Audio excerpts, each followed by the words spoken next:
recording. Good Okay. evening. Okay, tonight's shiur, as always, Li'ulu Yishmael Avi Mori Dober Meir Ben Reuven Halevi Imi Marati Rachel Bat Harav Michal, and also in the memory of Eliezer Kornreich, who passed away yesterday. The Levaya was today. Eliezer Ben Yosef the Tzipora. So tonight we're going to be talking about parshat Lech Lecha. Now, in theory, parshat Lech Lecha, there are lots and lots of topics to talk about. And tonight we're going to focus on not the aspect of Lecha, but we're going to focus on a very interesting chapter, which tells us about Sarai at this point. Her names have not been changed yet in Lech Lecha, and Hagar and the birth of Yishmael is what we're going to be talking about more this afternoon, this evening, whatever it might be. I don't even know anymore. I totally lost track of time. Anyway, so we're going to start with Parak Tet Zayin, which is a chapter that's, I don't know, it doesn't get a whole lot of drushim said about it because it's a very, as Maurice said, it's a very busy parsha. So between talking about making Aliyah and Brit Milah and the Brit Ben Abitarim, this chapter is one that doesn't get a whole lot of drashot given to it. So we're going to try to focus on it a little bit and try to understand, to an extent that we can, what is going on, what were the thoughts of the participants, what were they thinking as this was happening? Because we are living and have been living for the past 4 millennia with the consequences of this week's parsha, of this chapter. So let's start and go through the psukim first, and then we'll try to address some of the points that I hope to raise. So, the Sarai Eshin Avram lo Yoldala. We all know that Sarah did not have any children. I'm going to use Sarah and Avram, even though the parsha is going to, their names haven't been changed yet. But I'm going to call them Sarah and Avraham because it's easier than saying Sarai and Avram. I don't know. It's just natural, more natural. So Sarah hadn't had a child. We know that. The law Hagar. The Torah tells us she had an Egyptian maidservant whose name was Hagar. Tomer Sarai el Avram. So Sarah says to Avram, Hashem miledet. Behold, Hashem has held me back from giving birth. Bona el shivchati. Please go and consort with my maidservant. Ulai ibaneh mimena. Perhaps I will be able to build from her. And we're going to try to understand what that means. What is Sarah thinking about? What is she trying to accomplish by having Avram take Hagar? By Yishma Avram lekol Sarai. And Avram listens and does presumably does what she asked him to do. Batikach Sarai Eshet Avram, Sarah, the wife of Avram, takes Hagar Mitzri Chifchata, Hagar, the Egyptian, her maidservant, Mikate Eser Shanim. Now the Torah, interestingly, very interestingly, tells us exactly when this happened. It tells us at the end of 10 years, the Shevet Avram Eretz Canaan, 10 years after they've arrived in Eretz Yisrael is when this event happens. Batitain Ota, she takes him, Li Avram Isha, she gives him to Avram, her husband, Lo Li Isha, to be his wife. So now we got a whole bunch of things we're going to try to, yes, you got a puzzle look, Maurice. What's the problem? What's bothering? He didn't marry her. Great question. We're going to get into that. The Parshanim are going to try to understand what is the purpose of this arrangement. It clearly says that she gives Hagar to Avram with the purpose of her becoming his wife. Okay? Now, we're going to get into what happens. So, but Vayovel Hagar Batar, he has relations with Hagar and she becomes pregnant. But Tereki Harata, when she saw that she became pregnant, Batekal Givirta Be'enel, her mistress, her owner, her boss, became lightened in her eyes. Now, clearly, even though Sarah seems to have given her to Avram as a wife, Hagar clearly relates to Sarah still as Givirta, as Girta means her boss, her owner. Well, her mistress, not in the sense. not in the sense of mistress consorting with a man, but in a mistress as somebody who is your master, you're in charge, your boss. But Tomer Sarai el Avram, Sarah says to Avram, Chamasi alecha, my anger is not against her, but against you. Anochi natati shivchati b'chekecha, I gave my servant over to you. Patera ki arata, when she saw that she became pregnant, ve'kal now I become lowered in her eyes. Yishpot Hashem beini u'veinecha, may Hashem judge between you and me. Vayomer Avram el Sarai, Avram answers her. Hine shivchatech biyadech. Behold, your shivchatech. He calls it very simply. She's still your servant. Biyadech. She's in your hands. She's still your servant. Asila tov b'nayach. You can do whatever you want with her. Just because our relationship she's carrying a kid doesn't mean she's still your servant. But now Sarai, and Sarah afflicted her. But tivrach mipanah, and she runs from her presence. We don't know where she's going to. She doesn't know where she's going to, as we're going to find out in a minute. Malach Hashem al bamidbar, and an angel of God finds her, or she meets her at a spring of water in the desert. Al ha'ayin b'derech Shur, near the well that is on the road to Shur. Vayomar. And he said, Hagar, Shifat Sarai. Again, he addresses her as Hagar and as the maidservant of Sarai. Amy Zebat, from where are you coming? Where are you going? But Tomer, and she answers, Sarai, give me your tea from my mistress Sarah. Anochi Baracha. Now again, she doesn't say Mipnei Sarai Ani Baracha. She says Mipnei Sarai, give me your tea. So she clearly still understands, and still herself, from her perspective, she's still Sarah's servant. Clearly, the angel's perspective also. The angel says to her, Hagar, you're Sarah's servant. Where are you going? So he answers, she's running away. She doesn't say where she's going. She answers his first question, where did you come from? She doesn't answer the second question, where is she going? The answer is she has no idea where she's going. She's just running away. And it's interesting that the word here is barachat rather than other words. We have lanus, it's also to run away, but we have, I think there are two different connotations of running away. One is running to something, the other is just running away. You just want to get as far away from a bad situation as you can. And that, I think, is what barachat is usually refers to. You're just running. You don't care where you're not, there's nowhere to get to. You're just running away from. And that's exactly what she answers the angel. The angel speaks to her and says, Shuvi el givirtech, return. And be afflicted under her. Go and back and serve her.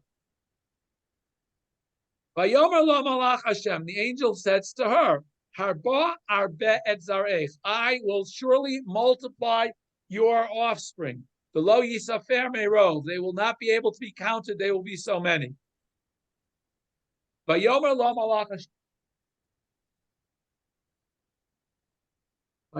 malach Hashem, and the angel of Hashem says to her, Hinach hara violadet bain. Behold, you either are pregnant or will become pregnant. Hara can be translated either way.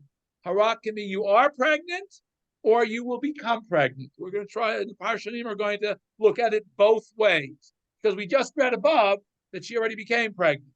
Okay, so this is a rather problematic puzzle if I translate it, behold, you will become pregnant, as opposed to behold, you are pregnant. But violated pain, you're going to give birth to a son. The karat shemo Yishmael, you will call his name Yishmael.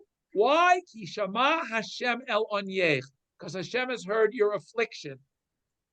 Para Adam. He will be a para Adam. I'm going to leave that untranslated because the Parshanim look at that in multiple different ways. Whatever that means. Yado bakol, his hand will be on everything. The yad kolbo, but the hand of everything will be upon him. The alpadei kol achav yishkon, and he will dwell upon the face of all of his brothers. Right? Tikra Shem Hashem adover eleha. That she called the name of Hashem, who had spoken to her. Remember, we have all these words of Vayomar, you see in blue, all these times that an angel is speaking to her. But she calls the name of this God who has spoken to her. Ata el roi, you are the God who has seen. Ki amra, because she said, Hagam halom ra'iti. It's truly I have been seen. Acharei roi, after I have been seen after being seen, literally. Al kain karal aber. Therefore, she called the well where she was stopped and met this angel or angels. Be'er lachai roi, the well of the one who sees me alive, or my life sees my life. Hinevein Kadesh uvein Bared, and behold, it is located between Kadesh and Bared, and it's still there, at least at the time the Torah is written. Hagar gives birth to Avram, to a son. Avram Shem Beno Asher Hagar Yishmael, and Avram calls the name of his son that was born to Hagar is Yishmael. Avram ben Shmonim Shana v'Sheish Shanim. Avram is 86 years old. Beledet Hagar at Yishmael Avram. At the time Hagar gives birth to Yishmael to Avram. We have a very interesting chapter here about the birth of Yishmael. So the first thing I'm going to do is we're going to look at a very similar parsha in the Torah, and we're going to compare and contrast it. We have another one of the matriarchs who is barren. Her name is Rachel. We have a third one whose name is Rivka, but Rivka takes a different approach than both Sarah and Rachel are going to take. Well, Rivka takes a totally different approach, different reasons given. But Rachel is going to take a very similar approach. She is going to have a maid. She is going to suggest that the maid become what I will call, for now, a surrogate mother. That's basically what seems to be happening. But we're going to have a very different result at the end. So let's go and we're going to compare the psukim. As you look at, I've got it right in front of you. Okay, let me do this right and left. I always forget which is my right. This side here, the right-hand side. Right, the right-hand side is our parsha which we just read. The left-hand side is a very similar story from Parshat Vayetze with Rachel and Bilhah. So our parsha starts with Sarah speaking to Avram. She says, "Hineina atzarani Hashem miledes," because Hashem has kept me from giving birth, not you, Avram. So therefore, if you take another wife, perhaps you'll have a child. Now, in Rachel's case, she can't say she could have said the same thing, but it wouldn't have had the same impact, because at that point in time, when this story is happening in Vayetze, Leah has already given birth to children. Rachel hasn't. But so Yaakov through Leah already has children. So therefore, that they're not completely parallel, but nonetheless, there's a similarity here. Because what does Rachel say? Hine amati bilha. Behold, here is my amati, not shivchati. And we're in the Parshanim try to understand, is there a difference between amati and shivchati? Are the two synonymous? They both are translated as maidservant. Question is, what are there differences between the two? Parshanim seem to imply that there are certainly implied differences between the level of servitude of an amah versus a shivcha. And we'll see that, as I said, as we get to the Parshanim. I hope we'll get there. The Talid al birkai, and she will give birth on my knees. And I will build from her. So very similar. Is very similar to what Sarah says. And yet, Parshanim look at these two as two different things. Sarah is saying to Avraham, at least according to many of the Parshanim, which we're going to see some of them inside as we get to it, but she's saying to Avraham, I am giving you a new wife. She's going to have her own children. She's going to raise her children. They're not going to be my children, but in the merit of me giving away my exclusivity with you, Shem should bless me that I should also have a child. That seems to be the way the Parshanim look at Sarah's offer to Avraham. As opposed to Rachel, who clearly says, no, Bilhah is going to be a mother, but I'm going to be the one who's going to raise the child, rather than Bilhah. She will be the biological mother, but I'm going to be the one who raises the mother. So we see again a difference, even though the language Ibaneh Mimena seems to be the But again, Rachel also has to say Gam Anochi. She's saying, in addition to the fact that Leah already has children, I will now be able to have children through the surrogate parent. And then it says again, Vatikach Sarai Ish Avram, Sarah in our parshat takes Hagar, and it says she gives him to Avram again. Lowly Isha. There's no mention of lo, or there is really in this case. Vatiten lo. Again, we have the same thing. Vatiten lo. Rachel gives to him at Bilha Shivchata. Now here, suddenly she switches from Amma to a Shivcha. Li Isha, also to be a wife. By Yavoy La Yaakov, again, there's the relations, Vatar Bilha, and she has a child, same thing. But again, Bilha knows where her place is. She doesn't, there's no this Vatekal Gevirta Beineha, that Sarah suddenly was lowered in the eyes of Hagar, doesn't happen with Bilha. Why that doesn't happen? Great question. Don't know. But perhaps because of the difference in the expectations and the difference in the native.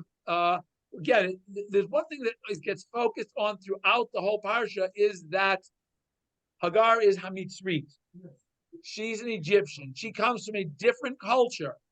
Bilha and Zilpah seem to come from the same culture that Rachel and Leah come from. As a matter of fact, there's one opinion in the Medrash that says Bilha and Zilpah were half sisters to Rachel and Leah. Not full sisters because they're different mothers, but they were half sisters, same father. Okay, again, the fact is they at least have a similar cultural expectation as opposed to Hagar, who seems to be the outsider. That would make sense because the Gemara would say Shifra. Okay, Frank brings a very good point that as Parshat we're going to get to that we always refer to a Shivcha Kanaanit, which is a non-cultural Jewish person, as opposed to an Amma Ivriya. And the difference between the two, by the way, which Parshat will get to, I'll tell you right now very simply, is that a Shivcha is Knuya Gufa. A Shivcha, you have bought the person. The body belongs to you. It's a non-Jewish person, which obviously can't happen with a Jewish person. With an Amma Ivriya, you have purchased the right of their labor. You are buying their avodah. The difference between a slave and an indentured servant, is the way I would translate it. So that the Shivcha is generally translated as a slave. An Amma is generally an indentured servant. Although that's not, you won't see that in any of the translations. But that's really, if you look at the way the laws are derived, that seems to be the difference. Now we have another key difference here. When the child is born, so what happens? Vatel and Hagar li Avram then, in each case, the son is ascribed not to the mother, but to the father. Vatel li Yaakov ben, same thing. When Bilhah becomes pregnant, who's the son born to? It's born to Yaakov. But here, watch the key difference here. Vayikra Avram Shem beno asher yolda Hagar Yishmael. Who gives the child the name? Avram gives the name, not Hagar. Although the angel already told Hagar what the name was going to be, but Avram gives the name. But in the case of Bilhah, who gives the name? Atomer Rachel, Danani Elokim Mishashki gives this reason. Al Kain Karashimodan. The name is given by Rachel. Rachel is saying, this is my child. It's not, yes, it's Yaakov's child also, but I'm the one who's going to be raising the child. Very, very different storyline. Now, Avram clearly is the father and he is giving the name, but he's not going to be the one who's primarily raising the child. Who's the primary child rearer? It's not the father. It's never the father. Although today we have some fathers who might beg to differ. But in specifically in the ancient world, and specifically if you go through virtually all of the Bible, the primary caregiver, certainly in the formative years, is always the mother. Okay, so we have two different outcomes. Sarah never claims this child as her own. Rachel clearly does. So we clearly have two different expectations from the matriarchs and proposals from the matriarchs. At least that's the way the story seems to play out. As I said, in Sarah's case, she is giving Avram permission to have a son through another wife who's going to be that other wife's son. It's going to be Avram's son, but it's going to be raised by the other wife. Rachel is not giving away that privilege. She is saying, no, I want this to be she's going to be the child bearer, the biological mother, but that's it. I'm taking over once the child is born. So there are two different sets of expectations and two clearly different outcomes. Clearly, Bilhah as well as Zilpah's children become part of Yaakov's family. Yishmael, while he's part of Avram's family, is never, ever part of Sarah's family. And that's clearly delineated as we see in the whole way the story is played out. Okay, now we're going to go to the parsha. Any questions or comments before I move on to the parshanim at this point? Okay. So Rashi first wants to tell us, where does Sarah get this Egyptian maidservant from? Quotes in Midrash that Hagar is none other than Bat Paro Haita. She is the daughter of Paro. Why? How did Sarah get Paro's daughter? How did she get enslaved to Sarah? When Paro saw the miracles through which Sarah is saved,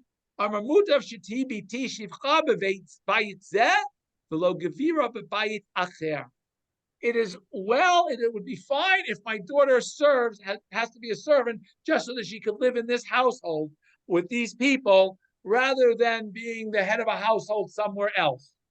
So it's a rather interesting midrash. Don't know what, I mean, the midrash has a basis where it comes from, but clearly it's very reminiscent of another Rashi, which I didn't bring down. I didn't want to quote. I'll quote it outside. That tells us later on when we read about all the descendants of Esav, we have a pasuk that says Timnah haytapi legesh leLifaz ben Esav, that there is a woman named Timnah who becomes Eliphaz, Esav's son's concubine, and she gives birth to somebody. And Rashi says almost a very similar thing, that Timnah wanted to be attached to the family of Abraham because she saw the greatness of the family of Abraham, and she said, "Well, they don't want to marry me, so at least I can be a concubine to one of the children, one of the families of Abraham." It seems to be almost the same, in a very similar vein, that there were goyim who, for whatever reason, realized the greatness of the family of Abraham and wanted to join his family, his progeny, his offspring. So very interesting thought from Rashi here. Perhaps I will be able to build something through her. Now again, Rashi notes as we have a very famous pasuk that we say many times, don't call them your children, rather call them your builders. And the relationship of the word for child, banim, to bonim, to builders. There are two ways I can translate that. Perhaps I will be able to build something from her, or perhaps I will be able to have a son from her or through her. Okay, Rashi says the language here teaches us that somebody who doesn't have children is missing something. They're not built up. They're not full. Ella harus, they are destroyed. By the way, doesn't necessarily mean you only can have biological children. You can clearly have non-biological children and students rather than necessarily people who you change their diapers. Doesn't have to be that. Okay, so we all have lots of children, people who we've influenced, and we shouldn't think that that the only way we can influence people is through biological children. Okay, now here's what Rashi tells us Sarah means. We should not think that Sarah means the same thing Rachel makes, and here's why. What does Sarah mean? In the merit that I am allowing arrival into my household.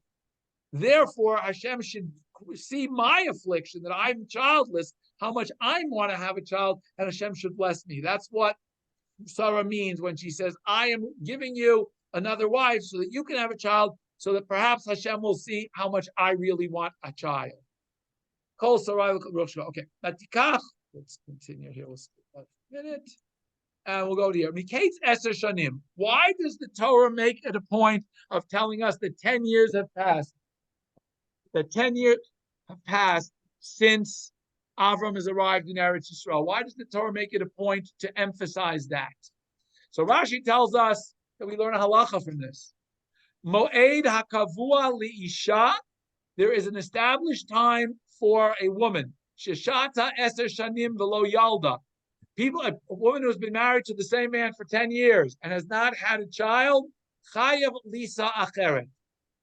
He has an obligation to marry another woman, to marry another wife.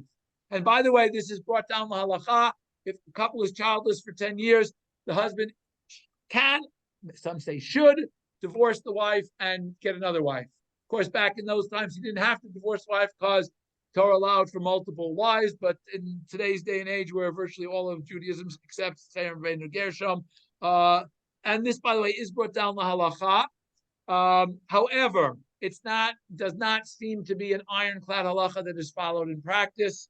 And today, I guess there are all sorts of different options available because we realize that the importance of having a next generation to be able to hand off your values, your life work to.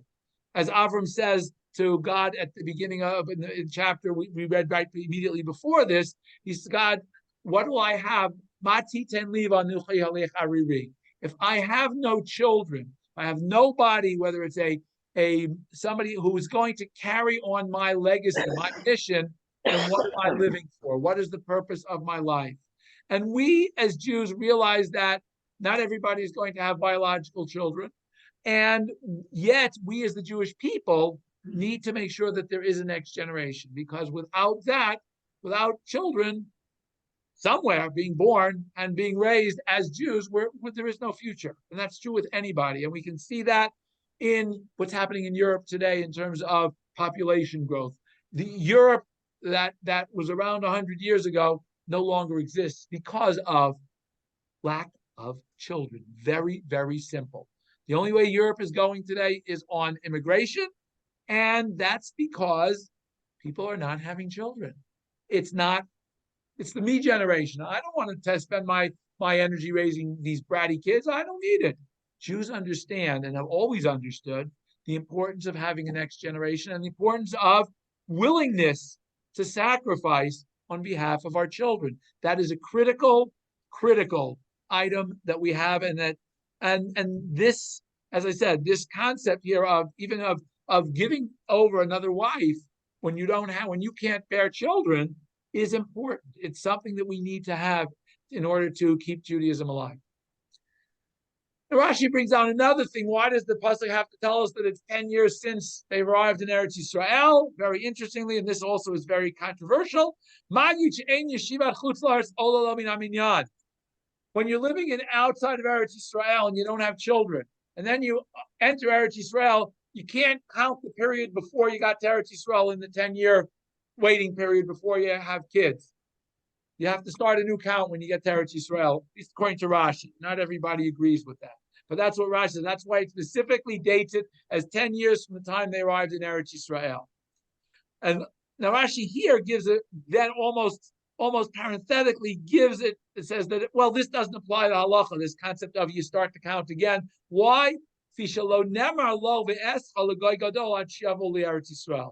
Hashem didn't promise Avram that he would be a great nation and have children until he got to Eretz Yisrael. So perhaps Rashi wants to say that even though the 10-year does apply, that restarting the 10 years when you get to Eretz Yisrael may not necessarily apply, because it only applied to Avram because he had this special promise from Hashem of becoming a great nation.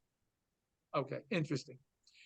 So it says that Vatekal Givir Tabe now, that Sarah became lightened in her eyes. What does that mean? What does that mean that she had a different relationship or a different perspective of Sarah once she became pregnant? What does that mean? Amra, she said to herself, Sarazo, this my master, ain't sitra kikluya. Her inside, she must be hiding something. On the outside, she looks one way, she must be hiding something. Mar'eh atzma kilu tzedeket v'einu tzedeket. She appears to be a very righteous woman, but she must be doing something wrong. Why? If she was such a righteous woman, God would have blessed her with lots of kids. The fact that she can't have kids must mean she's really not so righteous inside. I immediately became pregnant. First time I was with Avram, I immediately became pregnant. which means it's obviously that not Avram's not the infertile one. Sarah's the infertile one. That's obviously been proven by the fact that I became pregnant so quickly. So therefore, she started having a different perspective of Sarah. And Sarah gets angry at Avraham. Right? Here we go. Chamas ha'asuili. In other words, I have right. I'm angry. I'm upset about the fact that I'm no longer being treated appropriately by Hagar. So this chamas ha'asuili, you have caused this to me. I'm blaming you for the fact that she is no longer treating me deferentially. Why? When you davened to Hashem and said, "Mati ten li, what will you give me?" I am childless. You only ask God for to give child to you. You should have davened that we should have a child. Why did you daven that I am missing children and I should have a kid? And I would have been the same time that you were remembered, I would have been remembered and also had a child. So you didn't daven right. By you not davening right, we have this major problem now. The ode, and another reason I'm upset at you, she says, you are stealing words from me. You hear how she's abusing me, and you don't say something to her. So either there's something wrong here. Either you should have davened first, you should have davened to Hashem in the first place, and secondly, you now, the fact that she's now your wife, you need to tell her to treat me appropriately. Okay. Now here we get into this rather interesting controversy as to what happened to Hagar. Generally, Rashi says when the word Beini Uveinecha is written in Torah, the word Beinecha is written chaser. Call Beini Uveinecha Shemikra chaser. Anytime the word Beinecha is written in Torah, it's written chaser, not with two yuds, but generally with one yud between the bet and the nud, not with between the nun and the chaf sofit. Here we have a second yud before the chaf sofit. The zemalek, the kari Bei Uveinecha. So it's between me and you. Shech Nisa. Ayin hara bi'ibura shel Hagar. It's not only between you, Avraham, and me, but between me and Hagar. So Sarah cast an ayin hara on the fetus of Hagar v'pila ubara, and she miscarried. Why? How do I know that she miscarried? Rashi says, "Hu shamalach omer Hagar hinach hara." This is why the angel says to behold, you will become pregnant. Not that you are pregnant. Or Rashi translates, when the angel says to her, Hinach hara, behold, you will become pregnant. Which seems very strange. If she was already pregnant, why is the angel telling her you will become pregnant? Halo kvar harata. We already read in the verse that she was already pregnant. The angel is telling her that you're going to give birth, you're going to become pregnant. That the first pregnancy was ended in a miscarriage, and she becomes pregnant again before Yishmael is born. So Yishmael is not a first pregnancy, is a second. That's the way Rashi translates Batahar. Batanel. So it says Sarah afflicts her. How does she afflict her? She made her work extra hard, plain and simply. Not that she started whipping her. We shouldn't think that she totally mistreated her. She just made her work a little extra hard. So she runs away. The angel meets her and says, where are you coming from? Now, clearly, Yodea Haya, the angel clearly knew where she was coming from. So why does he ask the question? Same question we asked when God asked Adam, where are you? When he's in the garden. When he asked Cain, where's your brother? Clearly, God knows the answer. There's the angel, who is a representative of God, knows the answer where she's come from. However, Yodea Haya Elalitain La Petach Likanes Ima Bidvar. This is it's a greeting. It's an opening remark to give her the opportunity to answer the angel, because you don't address God before God addresses you generally. That's the way God works. He gives you, he asks you a question that seemingly you should know the answer to, that he knows the answer to, and he wants to see how you're going to respond. And why it says a mizebata rather than me ezebata is again, it's just it's a colloquialism. Interestingly enough, Rashi tells us that Hagar is not visited. It's not one angel who's telling her all of these things. Because if we look back at the Psukim, and I highlighted them way up top, you'll notice how many times it says Vayomer lo malach Hashem, all of which seem extra, because we know that in biblical dialogue, we generally do not have the word Vayomer, and he said, or Atomer, she said, unless the speaker is changing. So here we have three direct Psukim in a row, Pasuk Tet, Yud, and Yud Aleph, all of which the word Vayomer lo malach Hashem seems extra, because the angel is speaking. Well, actually, in the first 9, it's not. But verse 8, we already told it is the angel speaking, and she answers him. But then verse 9, he speaks again, and that we would have expected because the speaker has shifted. But in verses 10 and 11, there's no reason for it to say Vayomer lo malach Hashem, because there was an angel of God already speaking to her the verse before. There's no reason for it. So Rashi tells us that there are multiple angels based on the fact that it uses this phrase over and over again. Al kol amira hashaloach la malach acher. For each of these statements that is made to her, there's a different angel coming.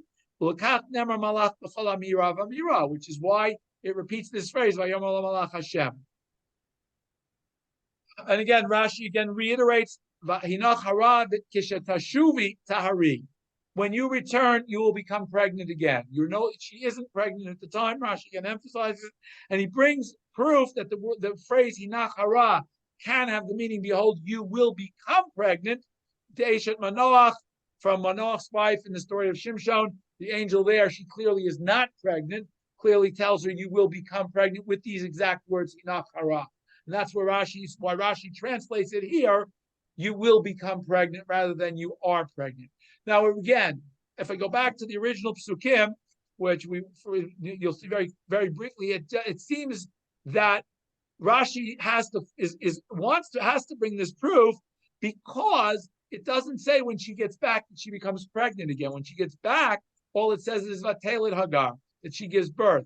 I mean, as soon as she gives the well a name and we imply that she goes back, it says suddenly the next verse is Vatelet Hagar.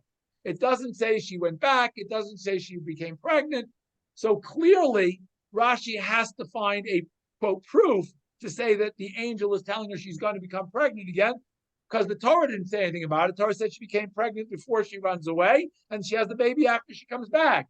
So it seems rather strange that the angel would have used this lashon of Hinach hara, behold, you will become pregnant, when it could just as easily mean, behold, you are pregnant. That's why Rashi has to bring a parallel verse from the book of Shoftim, the story of Shimshon and the birth of Shimshon, to show that those words, Hinach hara, can also be translated, behold, you will become pregnant.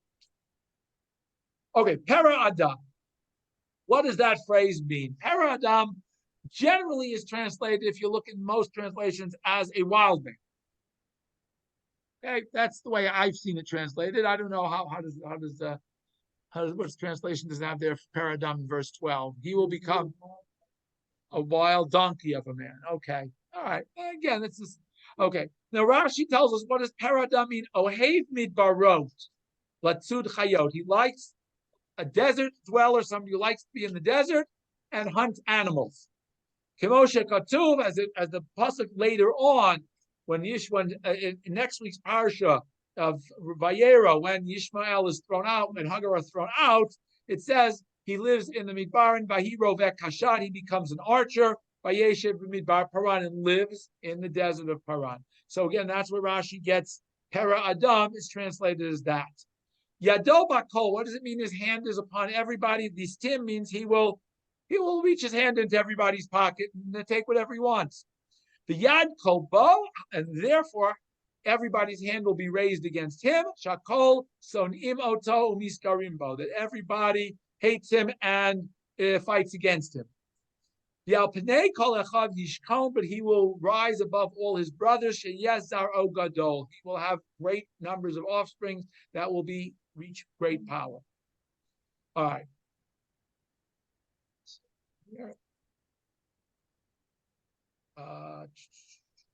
Shuri. Oh wait.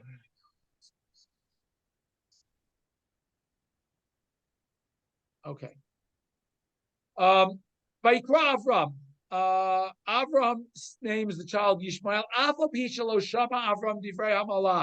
Even though Avram did not hear the Malach tell Hagar that your name, the child's name is going to be Yishmael, nonetheless, Sharta Ruach HaKodesh Allah Vikaro Yishmael had a spirit of prophecy was upon him, and he calls the child Yishmael, as the angel said. Avram ben Shmonim Avram is 86 years old. Why does it have to tell us how old Avram was? We already know how old Avram was, because we know that it was 10 years after he got to Eretz Yisrael. He got to Eretz Yisrael, he was 75, 76, 75, 10 years, 85. Takes a year for a baby generally to arrive. That means he would have been 86. Why did the Torah tell us that? Great question. But Rashi gives us a reason why it specifically mentions that. L'shivcho shel Yishmael nichtav. This is written in praise of Yishmael. Lodia shaya ben 13 shana kishenimol teaches that he was 13 years old when he got his Brit Milah at the end of the parsha. Below he caved, and he was 13 years old. He could have said to his father, "Forget it. You got this crazy thing about circumcision. I'm not in on this. Not my thing." But he didn't. He said, "Okay, it's what God said to do. I'll go along." And that's Rashi says that it's interesting that Rashi has to bring this because the Torah itself says that Yishmael was 13 when he had his Brit Milah. So why we needed the Torah tells us that Avram was 86 when he was born, we could have easily figured that out by subtracting Avram's age 99 from Yishmael's age 13 from Avram's age 99 at Brit Milah to know that. But Rashi says the Torah writes this pasuk specifically to give Yishmael praise that he was willing to get Brit Milah at age 13. Okay, we go to Ramban. Ramban has a very simple question. It says, when Sarah makes the suggestion to Avram at the beginning, it says, Vayishma Avram l'kol Sarai, Avram listened to her voice. Why doesn't it just say Vayaskein? He did this. Lo rakosu Vayaskein. It doesn't say that he did what Sarah asked him to do, which is the norm. When the Torah normally describes somebody making a request from somebody, specifically Hashem making a request, it says Vayaskein.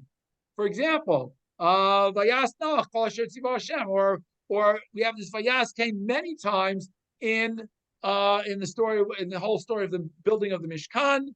Moshe with each of the plagues, it says Vayas came Moshe, or Vayas Aaron came.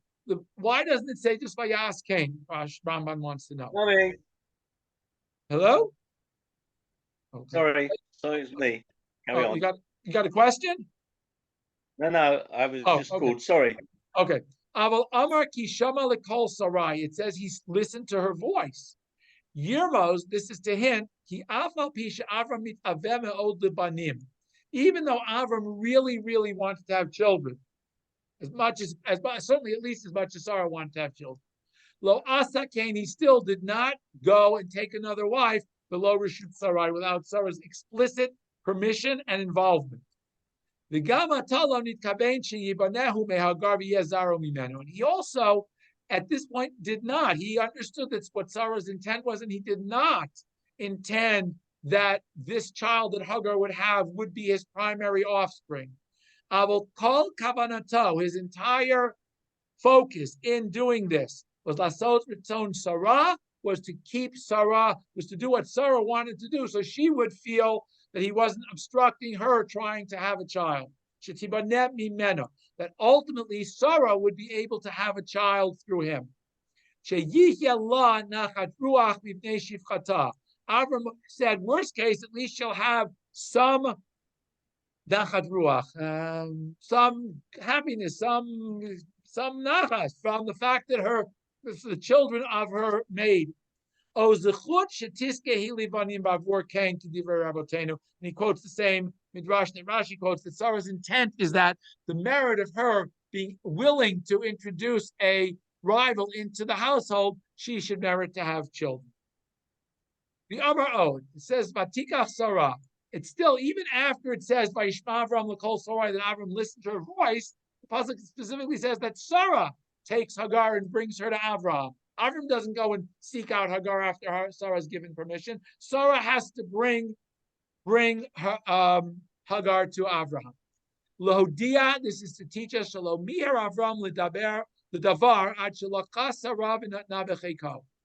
Sarah had to initiate the entire process. Avram did not seek out Hagar because he really probably didn't want to do it, but he wanted Sarah to be comfortable with that he was doing what she wanted him to do. The Hiskira Katuv, and the Pasuk specifically says that when she takes her as Sarai Eshet Avram, Lavram Isha, to Avram, her husband. Limos, this is again to hint further. Ki Sarah Lonit Yashame Avraham. Sarah did not give up hope of having a child. She was not giving up her right to be Avraham's wife and to have a child. She was not distancing herself from him just because he had another wife. Ki he ishto v'hu isha. She was still his full wife, and he was still her husband. Avo ratzta shetia gam Hagar ishto. She wanted to have another wife so he would have biological children, because she was not sure if she'd be able to have biological children. Ulekach amar, and therefore the Torah specifically says she gives him lo, she gives him to Avram li isha, to be his wife. Lo tiek legesh, not a concubine. Raki isha nesualo. She should have the full rights of being married to him. V'chol zeh moser Sarah v'kavod musar Sarah v'kavod shehi noheget b'bala. All of this relates to this great honor that Sarah showed Avram Avinu. She did not want to demean him, say, no, you have to take her as a concubine. No, she's your full wife. Which perhaps, by the way, leads to a problem, which we're going to see in a minute. But let's continue.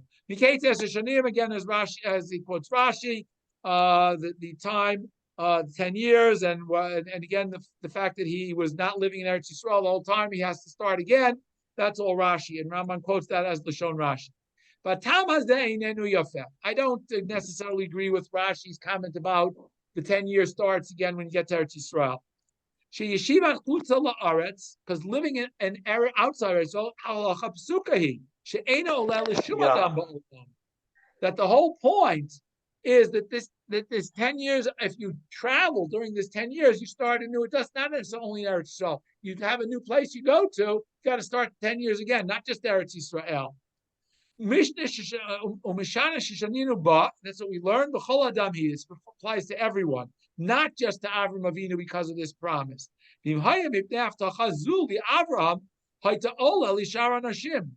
the same thing would apply to if it was because of the promise, it would have had to apply to everybody else. And there is another thing where some of the commentators have made a mistake in understanding this whole concept of this 10-year thing. The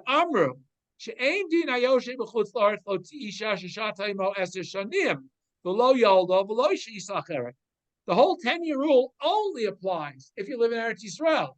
Some people want to say that the whole 10-year rule of divorcing a woman and having a different wife doesn't apply outside of Eretz Yisrael. That's not the case, Ramban says. If a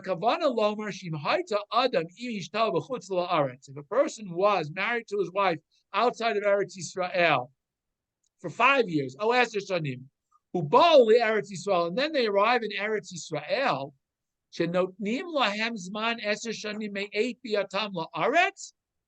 we reason when we get to Eretz Yisrael, you start a new count. It's not because you've been traveling or whatever, but you have to say perhaps these people did not have the merit to have children outside of Eretz Yisrael. But now that they've arrived in Eretz Yisrael, the merit of Eretz Yisrael will increase their likelihood of having children, and they will be able to have children. That's why the count restarts here. Therefore, they internally restarted this count when they arrived in Eretz Yisrael because they realized that perhaps that the merit of Eretz Yisrael would help them. Okay. Sarah afflicted her and she ran away. Raman has a rather harsh view here of Sarah.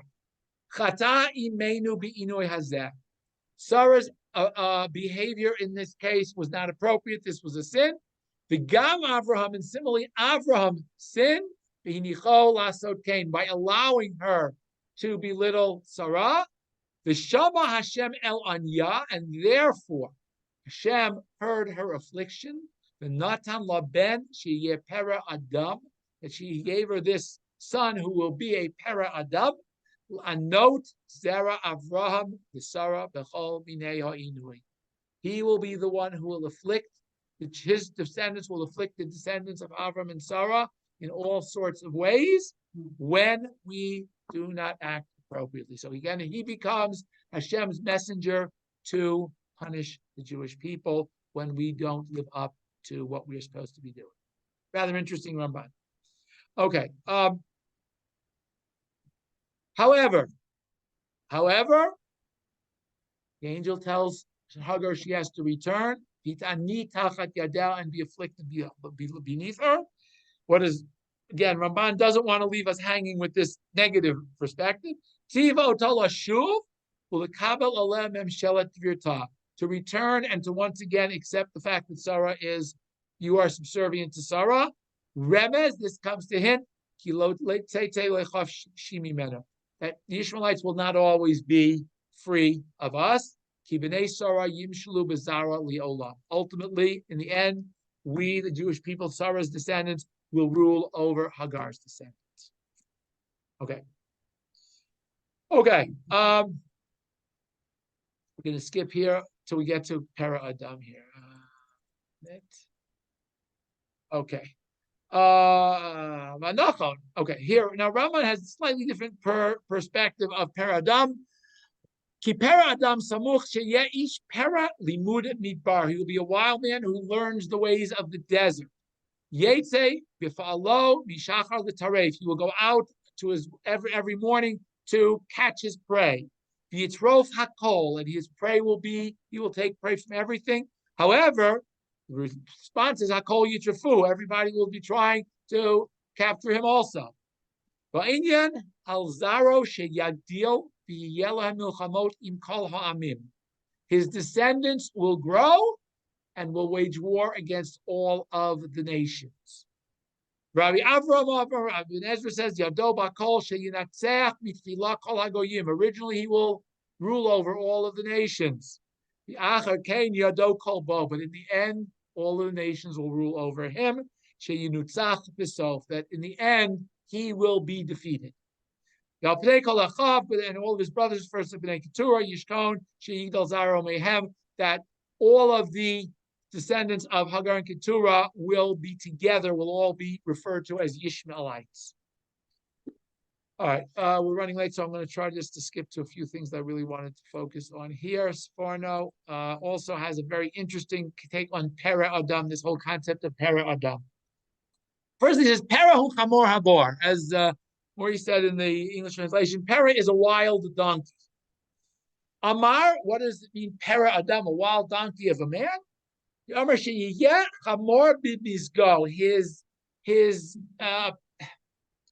what's the word? His constitution will be of a donkey, because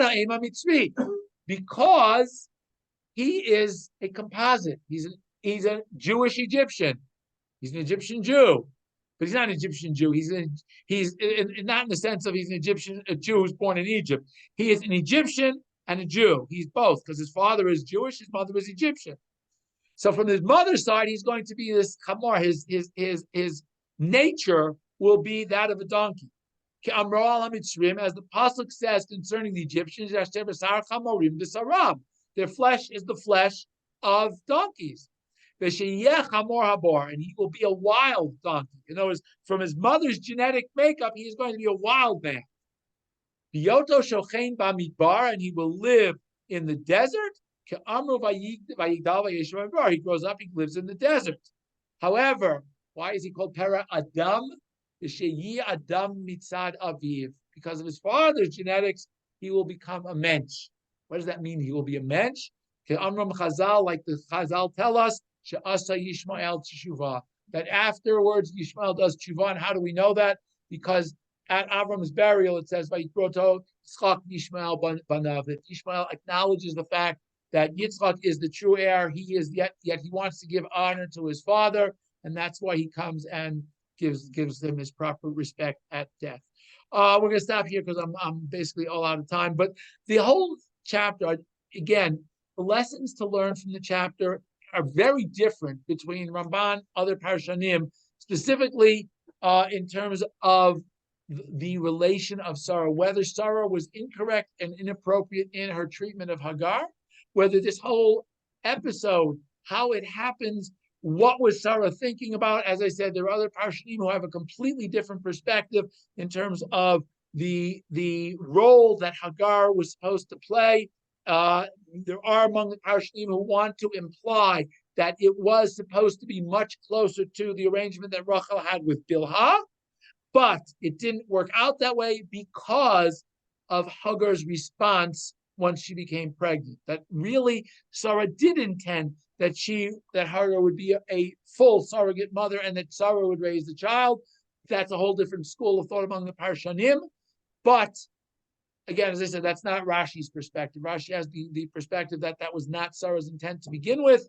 And again, we have to try to understand why Sarah felt that bringing Hagar into the household would increase her chances of having a child. We don't know. Can't answer that question, but that was the way Sarah felt, and that was her perspective, and that was why she wanted to go through with this. Even though, as I said, as a consequence of this and the next week's chapter with Yishmael, we have all of these cousins who have a very different perspective in life, unfortunately, very different perspective of what life is about and what death is about.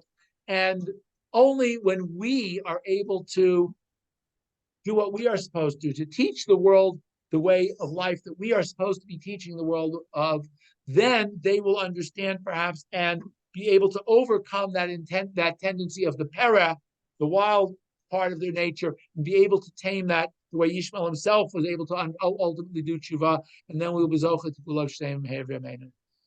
Thank you all. At this point, I open it up for questions, comments, feedback. Anybody? Yes. Go ahead, Vita.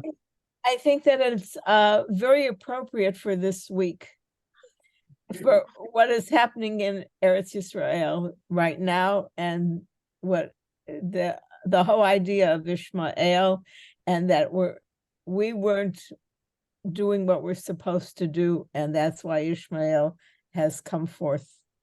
Yes, that's clear. I mean, I think that's very clear. As I said, the whole birth of Yishmael seems to stem, at least according to Ramban, certainly says that Sarah's treatment leads to the power that Yishmael is given. So that's very clear, at least according to Ramban, that seems to be very clear. However, as I said, having said that, the reality is in every generation, we have the opportunity to take a different course and change the course of history. Unfortunately, we seem to be caught up in making the same mistakes that have been made historically and not moving forward and learning from the past mistakes. That's reality of Jewish history, I think. Any other questions, comments? I thank you all for joining. Have a good and safe rest of the week, and I hope all of Am Yisrael should be safe, and HaKadosh Baruch Hu should watch over specifically all of us, but specifically all of our Chayalim and all of the Shvuyim, and bring them home safely.